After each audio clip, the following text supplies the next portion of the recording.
Hello, I'm back again for another review. This time I've been out to the shop today and gone and bought X-Men Days of Future Past. Days of Future Past, as you can see. And bought this, sorry about that technical problems there. Bought this X-Men Days of Future Past, as said. Not a bad film. I think it's the best X-Men film so far for me, after the disaster of Final Stand, which, trust me, I died a death watching that. So you know, well, I've watched this anyway, so I'm going to watch it again. And I found this was a bit much darker in tone, and it was nice to see it taken from a graphic novel, even though there were a few alterations. Michael Fassbender as Magneto. Is superb.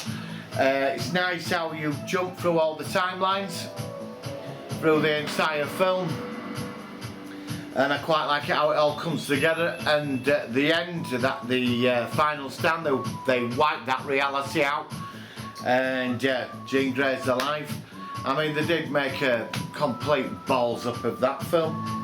You know, the Dark Phoenix saga, for me, which is personally my favourite X-Men story out of all the X-Men stuff. But Days of Future Past is a good one.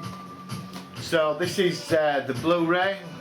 It's Blu-ray 3D, and the standard Blu-ray, and a digital HD ultraviolet. That's the cardboard cover.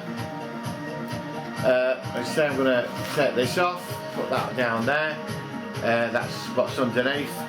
What we've got is we've got a load of features. X-Men Unite. We've got over X-Men Days of Future Past featuring 3D. Exodus Gods and Kings trailer in 3D. Deleted scenes, optional commentary by Bryan Singer. Kitchen sequence, gag reel, double take, Xavier and Magnets. X-Men Reunited, classification M, Sentinels for the secure future, stills gallery, and second screen app, and sneak peek at Exodus and Gods and Kings. Pretty standard stuff with extras. Get the 3D, well, like the 2 discs and the download version. Put on your tablet and your phone or whatever. I don't watch stuff on my phone. I cannot watch a movie on a 5-inch, 6, 8-inch screen. A tablet is just bearable. I'd rather watch it on a 15-inch on a laptop or a big TV.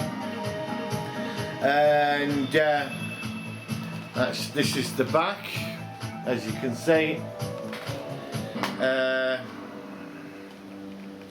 2 discs, 1 3D, 1 standard Blu-ray, and of course the code for the download. And that's about it really. It's got a nice, when you put the disc on, it's got a nice menu comes up with all bits of the film going on. And that's it. I paid about $14.99 for this from HMV. It was like, I don't know, it was reduced, but there was no steel covers for it, which I'm a bit annoyed about. HMV, they're letting the side down here a bit. They're not doing much on the steel covers. So it's great, you finally get to see the Sentinels. I like the nanite version in the future and the one in the 70s. I love Bolivar Trask, the midget guy. Awesome actor. The 70s Sentinels are very good with the Harrier stomach and stuff. That's why I'm a big fan of Sentinels, you know. And really, like the ones in the future, I suppose they remind you of the Nimrod class. I know they're not, but these nanite technology, I suppose. And all in all, it's the best X-Men film going. The acting's superb. Xavier is he's just getting pissed all the time, feeling sorry for himself after First Class, which I think First Class was a very good film, you know, and you know, it's brought back X-Men for me, because after Final Stand I just couldn't be bothered with it. Hugh Jackman, obviously star of the film again. He's actually the star of the X-Men franchise for me. Wolverine, but even though the last 2 Wolverine movies were absolutely boring, it was nice to watch them, but you know, I was expecting a bit more. The last Wolverine film I found a bit dull.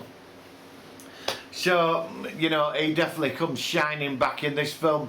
Roll on number 3 with Apocalypse. That's the nice little bit at the end where you see him putting a pyramid together, and can you ask for any better? You know, so roll on Apocalypse, as I said before. And well, my next view should be Guardians of the Galaxy, which is something I cannot really wait for. Best film of this year apart from Captain America for me. You know, music, sense of humour, all of it. So I'm going to give X-Men. It's not quite the Avengers, which, you know, the Avengers shits all over this. Unfortunately it does. For me, you might not agree, but as X-Men, this has brought it back for me. Got my faith back in X-Men again. So, I'll go for an 8 out of 10. You know, I still feel that there's something just a little bit missing. It's not quite there. So, next review, Guardians of the Galaxy. Do recommend this film. Please subscribe to my videos. Great to hear from you. Share them. Negative, positive comments. Let's debate this. Alright, have a great week. See you soon.